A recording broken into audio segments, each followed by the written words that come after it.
السلام علیکم ناظرین. تو آرمی چیف کے بعد جو ہے D G I S P R کا ہنگامی وضاحتی بیان جو ہے وہ سامنے آیا اور انہوں نے اپنے بیان میں یہ واضح کر دیا ہے کہ ہم عوام کے غصے سے جو ہیں ہمیں پتہ ہے کہ عوام غصے میں ہے، لیکن ہم آئین کو مانتے ہیں. جو ہمیں آرڈر گورنمنٹ نے دینا ہے ہم نے وہی کرنا ہے.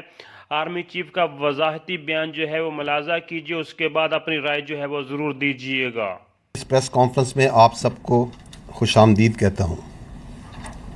اس پریس کانفرنس کا مقصد بعض اہم امور پر افواج پاکستان کا موقف واضح کرنا ہے. آپ ہمیں اس حوالے سے ذرا کوئی بتائیے گا کہ حقیقی صورتحال کیا ہے؟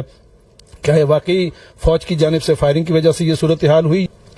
The issue is over here is یہ جو لا اینڈ آرڈر ہے، رائٹ کنٹرول ہے، یہ تو حکومت کی انتظامیہ کی ذمہ داری ہے، یہ فوج کی ذمہ داری تو نہیں ہے. عوام کے جذبات اور عوام کا غصہ بالکل حق بن جانب ہے.